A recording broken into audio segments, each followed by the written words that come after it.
नमस्कार, मी Avinash शिलेकर. PCB today मध्ये आपलं स्वागत आहे. पीसीबी गटामध्ये महापालिका निवडणुकी संदर्भात राजकीय भाष्य आपण त्याच्यात करतोय. पिंपरी चिंचवड महापालिकेमध्ये इथे निवडणूक आता 15 जानेवारी निवडणूक 16 निकाल आहे. 23 पासून 30 पर्यंत उमेदवारी अर्ज दाखल करायचे. आता आयाराम गैराम बरंच काही सुरू आहे सगळ्या पक्षांमध्ये. त्यांच्या मुलाखती वगैरे पूर्ण झालेल्या आहेत. उमेदवारांची नाव आता फायनल होतील. कदाचित 2 दिवसामध्ये काही लोकांची नावं जाहीर होतील. जे अधिकृत उमेदवार ठरलेले आहेत त्यांना प्रचाराला लागायला सांगितलेलं आहे. त्याच्यामुळे त्यांनी प्रचारही सुरू केला आहे. भाजपने त्याच्यामध्ये मोठी आघाडी घेतली आहे, कारण त्यांनी ऑलरेडी जे उमेदवार त्यांच्याकडे फायनल आहेत त्या लोकांना आतून सांगितलं की तुम्ही प्रचार सुरू करा. त्या पद्धतीने सुरू झालेला आहे. आता आपण बोलणार आहोत प्राध्यापक नामदेवराव जाधव यांच्याशी. जाधव साहेब, आपलं स्वागत आहे. नमस्कार.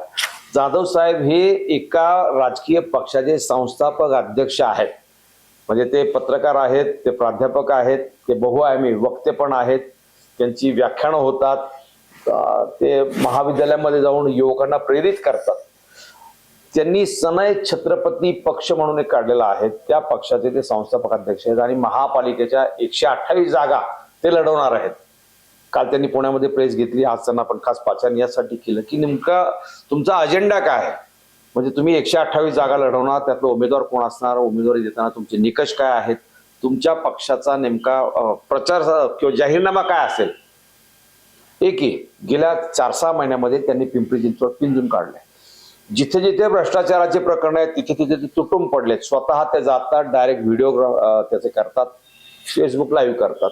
त्याच्यामुळं पिंपरी चिंचवड शहरामध्ये त्यांचं नाव झालेलं आहे आणि भ्रष्ट मंडळी त्यांना घाबरतात. ही त्यांची सध्याची तूर्त मोठी ओळख आहे. ते वक्ते वगैरे त्यापेक्षा ही ओळख फार मोठी आहे. मला जाधव साहेब सांगा, तुमच्या पक्षाची तुम्ही काल प्रेस कॉन्फरन्स घेतली तिथे पुण्यामध्ये आणि सांगितलं पिंपरी चिंचवडमध्ये 128 जागा मी लढवणार.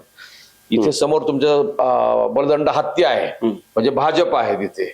एकीकडे तिकडे महाविकास आघाडी आहे, दुसरीकडे आता त्याच्यामध्ये शिवसेना स्वतंत्र लढते, ठाकरेंची शिवसेना महाविकास आघाडीमधून लढते आहे आणि अजित पवारांची राष्ट्रवादी, तो एक इथला मोठा हत्ती आहे. भाजप विरुद्ध राष्ट्रवादी अशी सरळ सरळ लढत दिसते. तुमचा सनय छत्रपती पक्ष त्याच्यामध्ये काय, त्याला तुम्ही कुठे पाहता. म्हणजे त्याची थोडक्यात त्या हत्तीसमोर तुम्ही टिकणार का. एक 10-12 वर्षापूर्वी दिल्लीमध्ये अशाच प्रकारच्या महानगरपालिकेच्या निवडणुका झाल्या. त्यावेळी सुद्धा तिथे जी स्पर्धा होती ती एकतर बीजेपी सत्तेत येईल किंवा काँग्रेस सत्तेत येईल आणि आम आदमी पक्षाची कुठे चर्चाच नव्हती. म्हणजे कोणी त्यांच्या बातम्या घेत नव्हतं, त्यांचे इंटरव्ह्यू कोणी घेत नव्हतं, कोणालाही काय वाटत नव्हतं आणि सगळ्या बोलबाला दोन्ही मोठ्या प्रस्तावित पक्षांचा होता आजी माझी. पण जेव्हा निवडणुकीचे निकाल लागले त्यावेळी 70 पैकी 67 जागा जनतेनं एकट्या आम आदमी पक्षाच्या पारड्यामध्ये टाकल्या होत्या.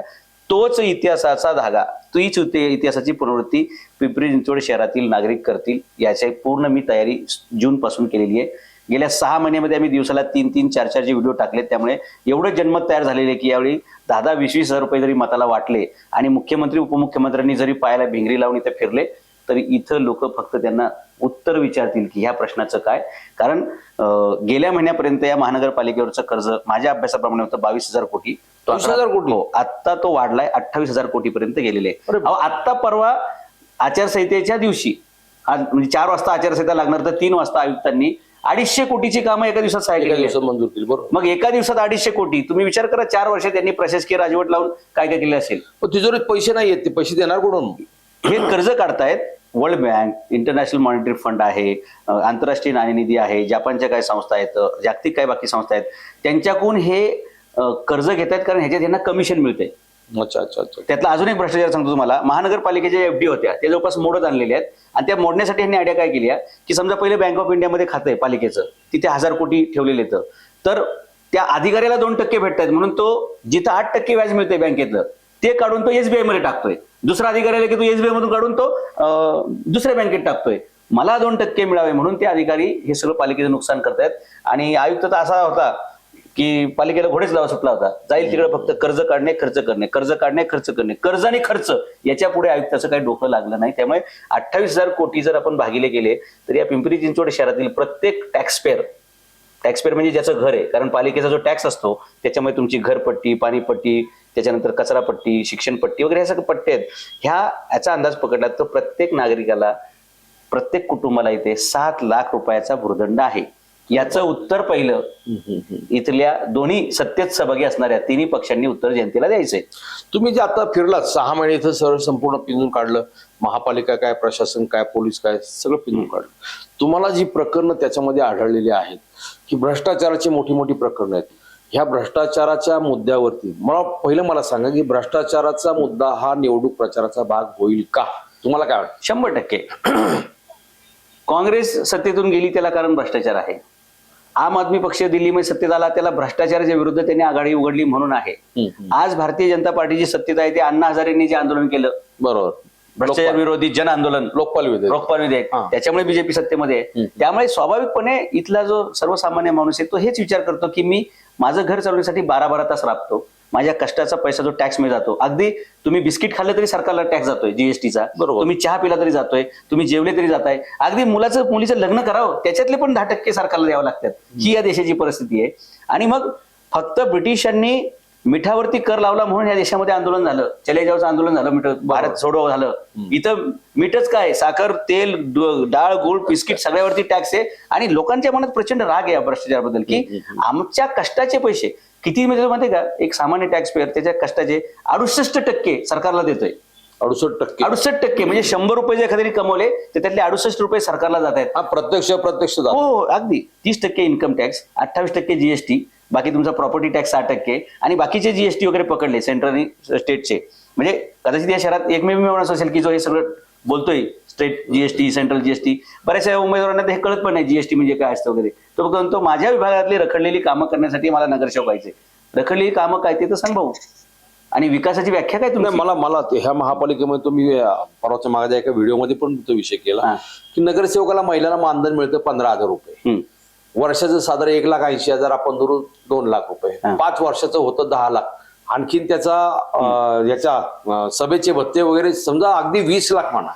जर 20 लाख रुपये 5 वर्षामध्ये नगरसेवकाला मानधन म्हणून मिळत असेल तर नगरपालिका ह्या महापालिकेला निवडणुकीला तो 2-2, 3-3 कोटी खर्च करतो कशाला? प्रश्न मला तो कायम पडतो. तुमचं काय उत्तर आहे का त्याच्यात? तुम्हाला त्याच्यात काय दिसतं नेमकं? नाही, याचं साधं सरळ कॅल्क्युलेशन आहे. एक सामान्य माणसाला पडलेला हा नेहमी प्रश्न जो तुम्ही विचारला की 15,000 मूळ भत्ता आणि बाकी सगळे भत्ते पकडले म्हणजे मीटिंगमध्ये एखाद्या स्थायी कमिटीमध्ये सहभागी वगैरे वगैरे ह्यासाठी एक 22,500 रुपये महिन्याला मिळतात नगरसेवकाला जो निवडून जातो त्याला.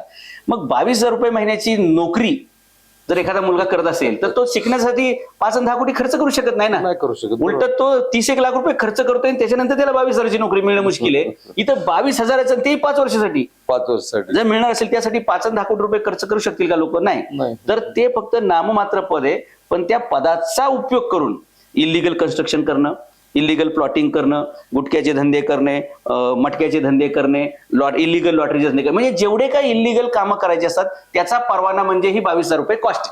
अच्छा, म्हणजे संरक्षण प्रोटेक्शन मनी. येस, ही प्रोटेक्शन मनी आहे. मग त्याच्यानंतर जे पांढरे कपडे मिळतात, सभागृहात जायचं ते रुबाब. मला सांगा ना, निवडणुकीच्या वेळी जो उमेदवार स्कूटरवरनं, 2 व्हीलरवरनं, रिक्षातून फिरत असतो, 6 महिन्यात त्याकडे फॉर्च्युनर कुठून येते? 1च वर्षानंतर तो मोठ्या फ्लॅटमध्ये राहायला कुठून जातो? 5 वर्षामध्ये त्याची 50 कोटीची प्रॉपर्टी कुठून होते? जनता जा विचारत नाही. जनता जा विचारते, फक्त कसं आहे जनता संघटित नसते. आणि हे काय करतात, जे शिकलेले लोक आहेत ज्यांना हे जाणवतं की हे चुकीचं आहे, ते 80% लोक विखुरलेले आहेत आणि 20% जे टोळकं आहे ना ते संघटित आहे. मग त्याच्यामध्ये टकार, टुकार, टपोरी, छपोरी, टपरी हे सगळे त्याचे इन्क्लूड आहेत. म्हणजे तुम्ही बघा कुठल्याही प्रचार फेरी बघा, कुठलीही सभा बघा, त्याच्यामध्ये जे उमेदवाराच्या मागे टोळकं दिसतंय ते सगळं पारावरचं टोळकं असतंय. जे सकाळी पारावर असते, संध्याकाळी कोणाच्या उरावर असते, टपोरीच असतात. मग अशा पोरांना एक 15 दिवस, महिनाभर जेवायची व्यवस्था, रात्री दारू प्यायची व्यवस्था, उरून 1,500 रुपये खायला, चिकन मटन खायला द्यायचं. आता हे चिकन मटनचा लय मोठा किस्सा आहे. 6-6 महिने अगोदर आहे ना, ह्या मोठमोठ्या पोल्ट्री आहेत ना, त्यांच्या मेलेल्या कोंबड्या फ्रीजरमध्ये ठेवलेल्या असतात, जे ऍक्च्युअली मेल्या की त्या मातीमध्ये गाडायचे असतात. तर हे पुढारी जे आहेत ना ते संभवित निवडणूक लागली की 3-4 महिने अगोदर सांगून ठेवतात, मेलेल्या कोंबड्या तुम्ही फ्रीजरमध्ये ठेवा, कारण आम्हाला ह्याच कोंबड्या, कारण स्वस्तात कस्टमर पकडायचे ना, या मेलेल्या कोंबड्या या जिवंत कार्यकर्त्यांना खाऊ घालतात. शिवाय मेलेली तुम्हाला निवडणुकीच्या काळात दिसेल की भटक्या कुत्र्यांची संख्या अचानक खाली जाते त्या महिन्यात. मटण खायला घालतात. हो, हडपसरच्या त्या घाटामध्ये कित्येक पोती भरून जी हाडं सापडली त्याचं टेस्टिंग केलं फॉरेन्सिक लॅबनी, तर ती हाडं कुत्र्यांची होती. त्यामुळे मला त्यांना वाटतं आमचा नेता आमच्या एवढा खर्च करतो. जी दारू पाजली जाते ना टँगो फिंगो, हे पण त्याच्यात पण डुप्लिकेट असते. सुरुवातीला ओरिजिनल बॉटल देतात आणि नंतर सर्रास डुप्लिकेट, आणि बहुतेक पोटऱ्यांचे धंदे हेच आहेत. डुप्लिकेट दारूचे मला सांगा ना, या देशामध्ये दारू नेसेसरी आहे का? नाही. पण दारूला मान्यता आहे. नाही, मला भाजप सारखा संस्कारी पक्ष सुद्धा त्याच्यामध्ये असा लोकांचा गैरसमज आहे की हा संस्कारी लोकांचा पक्ष आहे किंवा सरळ सरळ ही लोकांना मारलेली ती थाप आहे. तुम्हाला आज संध्याकाळी एप्स्टीन फाईल्स जाहीर होतील, त्याच्यावर कळेलच संस्कार म्हणजे काय असतं आणि त्याची व्याप्ती, खोली आणि लांबी रुंदी किती असते. अरे बापरे, ही देशप्रेमाची नागरिकांना दिलेली आपूची गोळी आहे. म्हणजे इतरांना राष्ट्रभक्तीचे धडे देता देता हे राष्ट्रविरोधात कसे काम करतात ह्याची जर फाईल उघडल्या तर एप्स्टीन फाईल पेक्षा लांबलचक कार्यक्रम होऊन जाईल. अरे बापरे. मला पण निवडणुकीत भ्रष्टाचाराचा मुद्दा कसा राहील चर्चा? काय तुम्हाला दिसतं का? एक, या 2, 3, 4, 5 महानगरपालिका असे 5-6 प्रमुख मुद्दे तुम्ही सांगू Yes, शकता या की हे महानगरपालिका- मुद्दे लोकांना पटतील आणि ते भाजप विरोधात मतदान, असं काही आहे का? या महानगरपालिका क्षेत्रात आणि महाराष्ट्रातील जनतेला आम्ही एवढं अवेअर केलेलं आहे की या निवडणुकीमध्ये जातीची, धर्माची, प्रांताची, भाषेची कोणती आपुची गोळी चालणार नाही. टू द पॉइंट, फक्त तू काय विकास करणारे हेच उमेदवारांनी किंवा पक्षांनी सांगायचं आहे. आणि भ्रष्टाचाराच्या विरुद्ध इथं एवढं प्रचंड मतदान होणार आहे, तुम्हाला सांगतो की भल्या भल्यांना विश्वास ठेवणं शक्य होणार नाही. 5-5, 10-10 कोटी वाटणाऱ्यांना सुद्धा 1000 मतं पडली तर मी पैज लावतो. आणि एवढं आम्ही प्रबोधन केलेलं आहे, 100% केलेलं आहे. कारण यावेळी आम्ही असं मतदान होऊ देणार नाहीये. आणि डुप्लिकेट मतदान होणे यासाठी आम्ही सगळ्या सुशिक्षित लोकांना सांगितलेले की तुम्ही सोसायटीवाले या गुंड प्रवृत्तीच्या लोकांना निवडून जाण्यात जबाबदार आहात. कारण तुम्ही मतदानाला ॲबसेंट असता, म्हणून तुम्ही पहिले प्रेझेंट व्हा आणि सकाळी 7लाच मतदान करा, जेणेकरून तुमच्या जागेवर दुसरं कोणी बोगस मतदान करायच्या अगोदर तुम्ही हे करा. आणि आम्ही आमची तिकीट जे आहेत ना, 50% तिकीट फ्लॅट धारकांना, सोसायटीत राहणाऱ्या लोकांना देणार आहे. मला सर्वात मोठं भ्रष्टाचाराची प्रकरण सांगा ना. या तुम्ही जे फिरलात, भरपूर माहिती घेतली, सर्वात मोठी भ्रष्टाचाराची प्रकरण जी मतामध्ये कन्वर्ट होऊ शकतात. हा, जी बेसिकली भ्रष्टाचाराची मोठी जी 2 प्रकरण आहेत, एक रिव्हर फ्रंट म्हणून आहे, रिव्हर फ्रंट डेव्हलपमेंट म्हणजे नदी सुधार प्रकल्प आहे. 7,500 कोटी रुपयाचा धोरण आहे. म्हणजे त्या नदीचा वाहता काठ कापायचा, तो छोटा करायचा आणि त्याच्यावरती जॉगिंग ट्रॅक अमुक धमुक करायचं. हे प्रचंड निसर्गाच्या विरोधात अनावश्यक काम आणि निकृष्ट दर्जाचं काम आणि गरजे नसतं. 7,500 कोटी ते नागरिकांचेच खिशातले पैसे आहेत. दुसरं हे हवेचं प्रदूषण आहे, त्याच्या संदर्भात तुमचे एसटीपी प्लांट्स असतात. 19 एसटीपी प्लांट या पिंपरी चिंचवड शहरामध्ये, त्यातले 5 सुद्धा चालू नाही आहेत. जवळपास 3,500 कोटीच्या वरची इन्व्हेस्टमेंट वाया गेलेली आहे. 15 दिवसापूर्वी केंद्रीय प्रदूषण नियंत्रण महामंडळाने, सर्वाधिक प्रदूषित शहर ते तर आहेच आहे, पण महानगरपालिकेने जो 1000 कोटीचा प्रोजेक्ट बसवलेला आहे कचऱ्यापासून निर्मित, त्याला नोटीस दिलेली आहे की तुमचा एकही स्टँडर्ड फॉलो होत नाही आणि तुमच्या या प्रोजेक्टमुळे आणखी प्रदूषण होतंय. अरे बाप. आणि हे ज्यावेळी आम्हाला बातम्या मिळाल्या की केंद्रीय प्रदूषण मंडळाने अशा प्रकारचा अहवाल दिलाय आणि पालिकेला नोटीस दिली आहे, पर्यावरण बातमी आली, आलेत, छोट्या येतात थोड्याशा. तर पर्यावरण विभागाने जो केंद्रीय पर्यावरण विभाग पोल्युशन बोर्ड आहे, त्यांनी जे पत्र लिहिलं, जे ताशेरे ओढले पिंपरी महापालिकेच्या पोल्युशन बद्दल, तर त्या संदर्भात जो जबाबदार अधिकारी आहे पर्यावरण अभियंत्रिकेचा संजय कुलकर्णीचा, अत्यंत भ्रष्ट, दिसायला एकदम स्वाबर दिसेल, गोड बोलणार आणि प्रचंड मोठा भ्रष्टाचार. ताबडतोब मी लगेच दुसऱ्या दिवशी मुख्यमंत्र्यांना पत्र लिहिले की हे बघा, हे असं प्रकरण आहे. 2,500 कोटी रुपयाचा तो भ्रष्टाचार आहे, नुसता कचऱ्याचा प्रकल्प आणि ते वायू प्रदूषणाचं. आणि हे चौका चौकात बघा तुम्हाला सांगाडे बसवलेले दिसतील. हो हो हो. ह्या सांगाडे फक्त लोखंडाचे सांगाडे येतं, याला कुठलीही महाराष्ट्र सरकारची तांत्रिक मान्यता नाहीये. ते पाणी फवारणीसाठी, हो, ते धूळ बसण्यासाठी पाणी फवारायचं, म्हणजे रॅपिड डस्ट खाली घेणे, म्हणजे धूळ आहे ना त्याच्यावर पाणी मारून खाली घेणे. जगातल्या कोणत्याही देशात हा मूर्ख प्रकार नाही. हे जे फॉगर मशीन घेऊन फिरतायत ना, ते चीनमध्ये, सिंगापूरमध्ये, प्रगत देशांमध्ये जिथे बांधकामाची साईट चालू असते तिथली धूळ उडू नये म्हणून जागेवरती फवारणी केली जाते. म्हणजे वरून जे सामान खाली टाकलं जातं ना, ते पाईप मधून खाली येतं आणि पाईप मध्ये खाली नंतर 5 फूट उंच असते, ते तेवढ्यात पण जी धूळ उडते त्याच्यावरती ते डस्टवरती स्प्रे करतात. ते त्या मशीन हे बोंबलत घेऊन रस्त्यावरती फिरतायत. अख्ख्या शहरात धूळ आहे आणि तुम्ही कुठतरी 200 मशीन घेऊन कुठेतरी फिरतायत. पण जे हे शहर धुळीनं माकलं जाते त्याच्यात 70% वाटा नुसत्या बिल्डरांचा आहे. त्याच्याविषयी कोणीच काय बोलत नाही, अजिबात नाही. परदेशामध्ये सिंगापूरचा जसा आम्ही दौरा केला की आपले शहर करू सिंगापूर, कसं सिंगापूर डेव्हलप झालं हे जनतेला आम्हाला दाखवायचं होतं. तर तिथे बांधकामाच्या मी साईट व्हिजिट केल्या. तिथे सिंगापूर देशामध्ये 80% बांधकाम ही सरकारने स्वतः केलेली आहेत. बरोबर. त्यामुळे ब्लू लाईन मध्ये बांधकाम झालं, एकसारखी बांधकाम आहेत सगळे एकसारखी. त्यामुळे त्यांचं हाऊसिंग बोर्ड कसं काम करतं ते बघायला आम्ही गेलतो. तर ते बांधकाम 80% नागरिकांना सरकारच घर देतं, म्हणजे इलिगलचं आणि असं काही प्रॉब्लेम नको. तर ज्यावेळी तिथं साईटवरती काम चालतं ना, तर तिथे बॅरियर वॉल्स उभ्या केले जातात. म्हणजे 30-30 फुटाचा तट उभा केला जातो, जेणेकरून बाहेर धूळ पण जाणार नाही आणि आवाज सुद्धा जाणार नाही, नॉईज बॅरियर असतात. म्हणजे शेजारी इथं काम चाललंय हे कळू शकणार नाही एवढं सगळं. पद्धतीचं. हा, म्हणजे तुमचं आवाजाचं प्रदूषण कंट्रोल करतात, खावयाचं करतात. आणि त्या साईट वरतून ज्या खोदकामातून जी माती बाहेर निघणार ना, पहिले रॅम्प वरती त्या गाड्या धुतल्या जातात, टायर सकट सगळ्या, 1 ग्रॅम सुद्धा चिखल बाहेर येणार नाही. आणि ज्या गाडींमध्ये तो माती किंवा बाकी काही भरलेलं असेल ते पॅक बंद करतात, जसं आपण आपली बॅग नाही पॅक करून घेऊन जातो तेवढं. त्यामुळे हवेने पण उडणार नाही, टायरची पण धूळ बाहेर पडणार नाही. आपल्याकडे जे रोज धुळीचा प्रॉब्लेम आहे ना, तर ह्या बिल्डरांनी जागोजागी रस्त्यावरती घमेले चिखल जे सांडवलाय ना, तो चिखल ओला असेल, लोक घसरून पडतात, तो वाळला की सगळी ती धूळ उडते. आणि रोज पालिकेचे कर्मचारी सकाळी जास्त धूळ उडतात, ती धूळ गोळा करतायत का उडवतायत असा एक प्रश्न असतो. नाही खरं, त्यांच्या मशिनरी सगळ्या त्या बोगस आहेत, त्यात काय ताप. आणि त्याच्यामुळे रोज ह्या शहरामधला IQ म्हणजे एअर इंडेक्स क्वालिटी आहे ना, ती 200च्या पुढे आहे. जी सिंगापूरमध्ये आम्ही बघितली, दिवसाला 12 आणि रात्री 6 होती. म्हणजे 20 वर्षांनी इथल्या नागरिकांचं आयुष्य कमी होतंय. आणि हे सगळं भ्रष्टाचार आहे त्या पाण्याचा, मातीचा आणि हवेचा. वाईट वाटतं याचं की जी जगण्याची गोष्ट आहे त्याच्याबद्दल नागरिकांमध्ये अवेअरनेस नाहीये, आणि जिचा आयुष्यात जास्त उपयोग नाही त्या दारूचा आणि गुटख्याचा जास्त प्रभाव आहे. त्याच्यामध्ये तुमच्या पक्षाचा अजेंडा काय नेमका? तुम्ही आता उद्या जाहीरनामा सांगणं काढणार, त्या जाहीरनाम्यामध्ये तुमची कोणती आश्वासनं आहेत की तुम्ही काय काय देणार? जसं आपण म्हटलं होतं दिल्लीमध्ये की आम्ही 300 युनिटपर्यंत वीज मोफत देणार, दवाखाना मोफत असणार, शाळा मोफत असणार. तुमच्या पक्षाचा अजेंडा काय आणि तुम्हाला रिस्पॉन्स मिळतो आहे का? तुमच्याकडे उमेदवार आहेत का? तुम्हाला लोक मतं देतील का? आम्हाला असा प्रश्न आहे आता की आम्ही तिकीट कोणाला द्यायचं?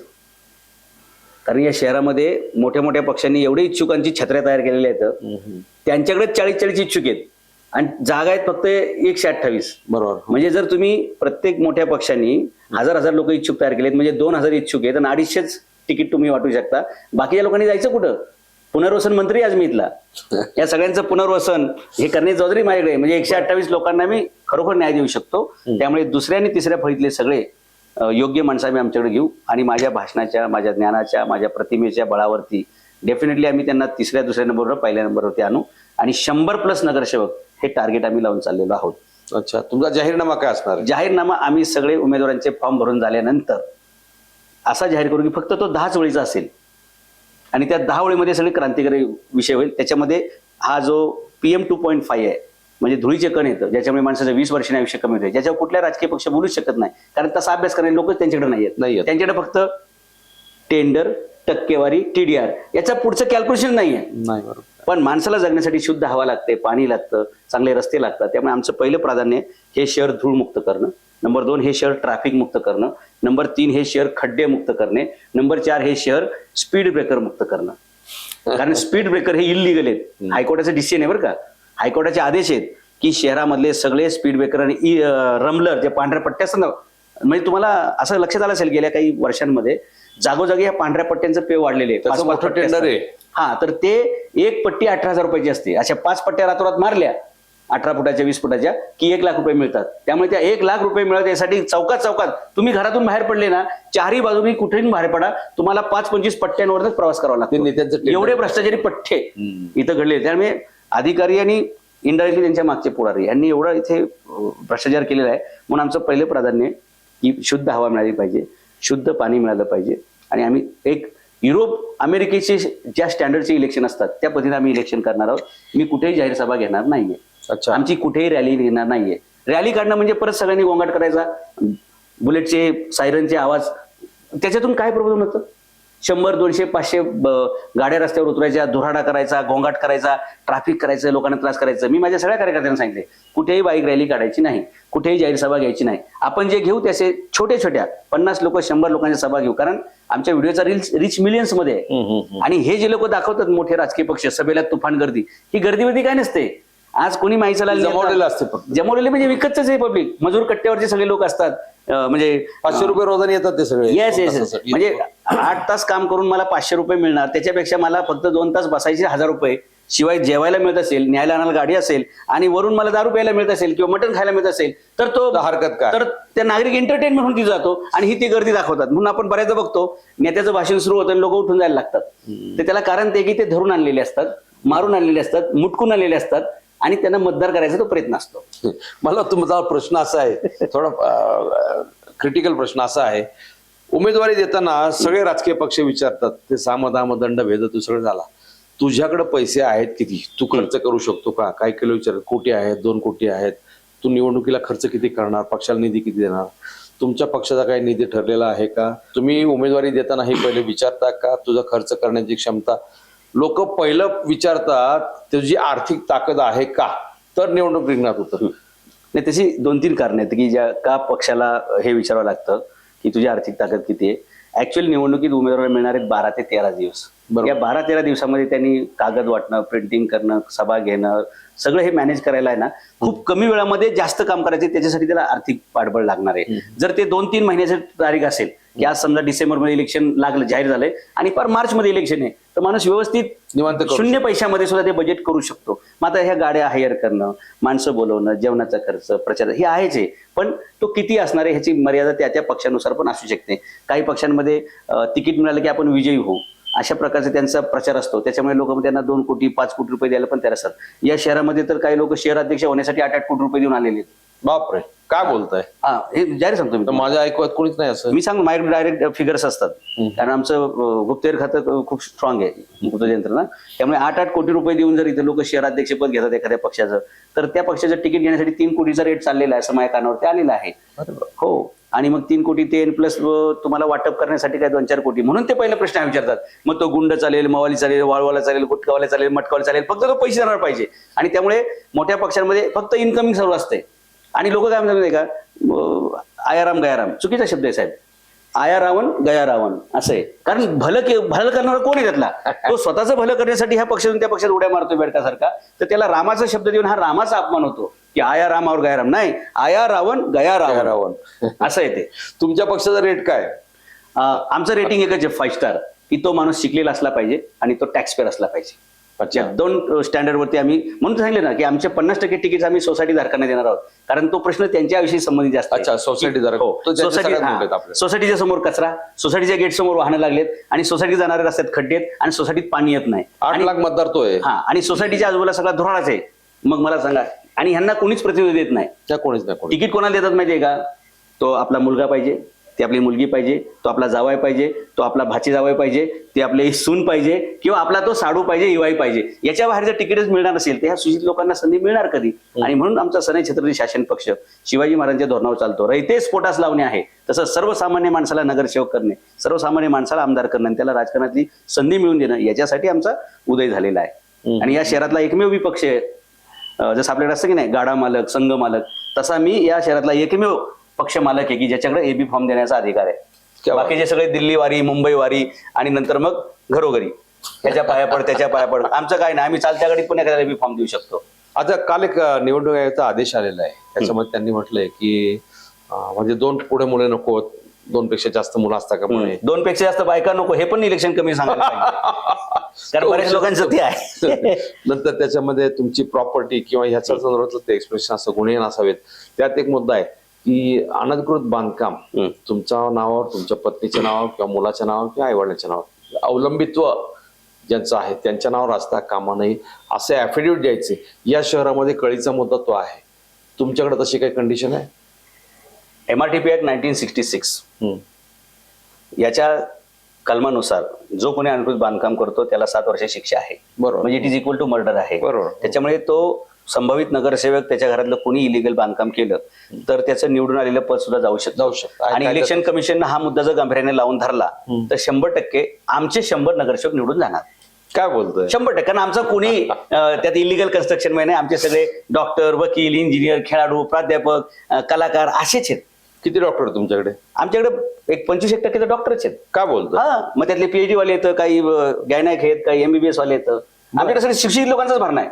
कारण आमच्या पक्षाची सनई छत्रपती शासन पक्ष म्हणजे साहेब ओळख एकच आहे, सुशिक्षित लोकांचा आणि टॅक्स पेअर लोकांचा पक्ष. म्हणजे अंगठेबाजार कोण नाही? अजिबात नाही. आम्ही फॉर्मच भरून घेतोय, त्याला सही करता येते की हे पण चेक करतोय. अच्छा, ओक्साबोक्सची दाढी वाढली, मी उमेदवारी देणार नाही. गळ्यात तोडे असतात, अजिबात देणार नाही. चंदन लावून फिरतोय, अजिबात देणार नाही. कारण चंदन लावून आणि भगवे कपडे घालून जेवढे या देशाचं फसवाफसवी झाली ते तर कुठं झालेली नाही. रावण सुद्धा भगवे कपडे घालून स्थितीच्या दारात आलता. तुम्हाला ऑफर नाही कोणत्या पक्षाची, दुसऱ्या पक्षाची? कशाबद्दल? आमच्याबरोबर युती करा वगैरे.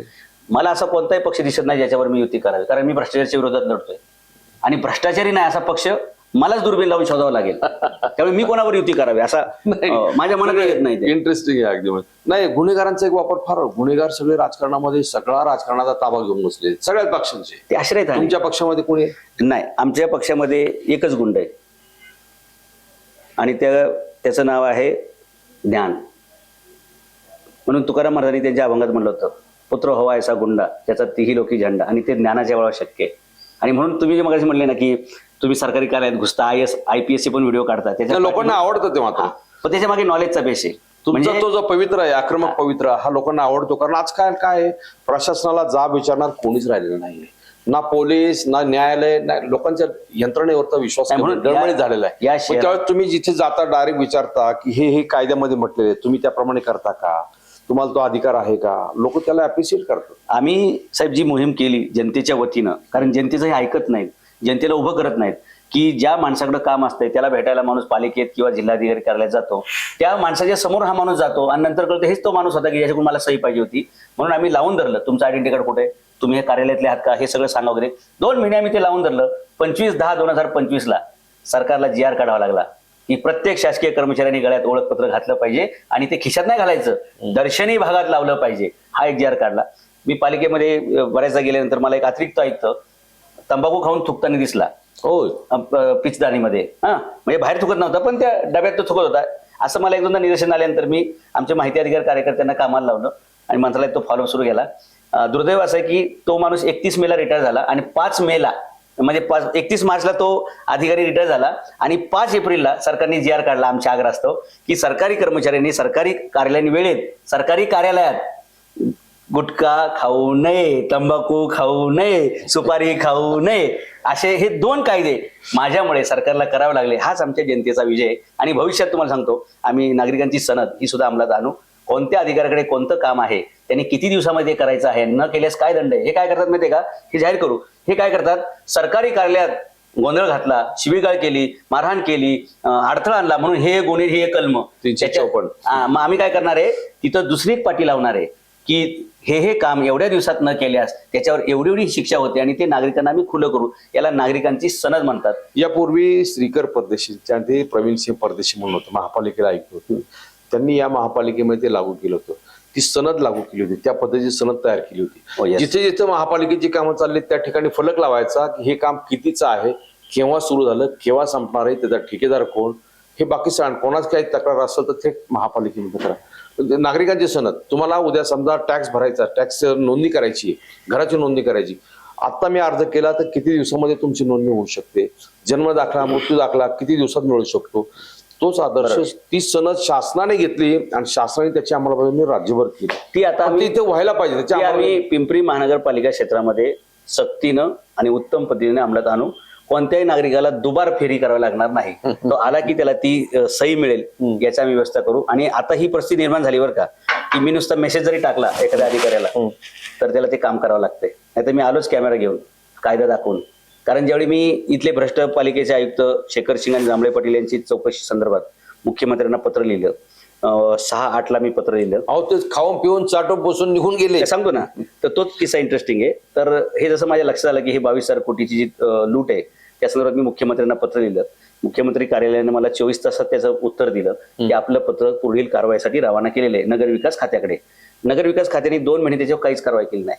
साहेब, त्याचा जाब विचारण्यासाठी मी नगरविकास सचिवाकडे गेलतो आणि याच्यावर जर चौकशी बसवली नाही तर तुमची चौकशी बसवण्यासाठी मी मुख्यमंत्र्यांना पत्र लिहिणार आहे. आणि मग त्याच्यानंतर आठवड्याने इथं ते पत्र आलं. पण तोपर्यंत हे दोघे चोर इथून फरार झाले. पण कायदा असा आहे की ते फरार जरी झाले म्हणजे इथून त्यांनी बदली जरी करून घेतली, रिटायर झाले तरी करता येतं सगळं. अहो, यांना कबरीतून काढून पण यांच्या मी चौकशा बसवी. त्याच्यामुळे आता या पालिका क्षेत्रात तरी कोणी अधिकारी पैसे घ्यायला हिंमत करणार नाही आणि नागरिकाचा छळ करायला धजावणार नाही. जाधव साहेब, तुमच्या सनई छत्रपती पक्षाला, सनई छत्रपती शासन पक्ष, तुम्ही ज्या पद्धतीने जाब विचारता, या शहराची सगळ्यात मोठी शोकांतिका काय असेल ना, तर जे चुकीचं काम करतात त्याला जाब विचारण्याची हिंमत असलेल्या मंडळींची इथे फार मोठी कमी आहे, जी पुण्यामध्ये आहे. पुण्यामध्ये लोक 5-50 कार्यकर्ते, एनजीओचे कार्यकर्ते, राजकीय पक्षांचे कार्यकर्ते ताबडतोब विचारतात हे खड्डा खोदला, हा कोणाची परवानगी आहे? महापालिकेची परवानगी. या शहरामध्ये हजारो किलोमीटरचे खड्डे खोदलेले आहेत केबलसाठी, एकालाही परवानगी नाहीये. कारण नगरसेवकाचे ना अधिकाऱ्यांचे ठेके, जाब कोणी विचारायचं, तुमच्या परिसरात जी कामं चाललेली आहेत त्या संदर्भात हे काम मंजूर आहे का, त्याला ठेका आहे का, ते कोणाला दिलेलं आहे, त्याचा खर्च किती, हे जे जाब विचारायला पाहिजे ना. गेले 4 वर्ष प्रशासन झोपा काढतंय, तुम्हाला सांगतो गेल्या आठवड्यात जाब विचारत नाही. गेल्या आठवड्यामध्ये प्राधिकरणामध्ये जात असताना माझ्या ऑफिसकडे एक छोटी मशीन रस्ता खोदताना मला दिसली. मी गाडीतून उतरलो, त्याला ते सगळं विचारलं. एक 2.5 मिनिटाचीच फुटेज आहे ती. तुझ्याकडे लायसन आहे का, तुझ्याकडे ते खोदायची परमिशन आहे का. साहेब तो व्हिडिओ मिलियन्स मध्ये लोकांनी पाहिला.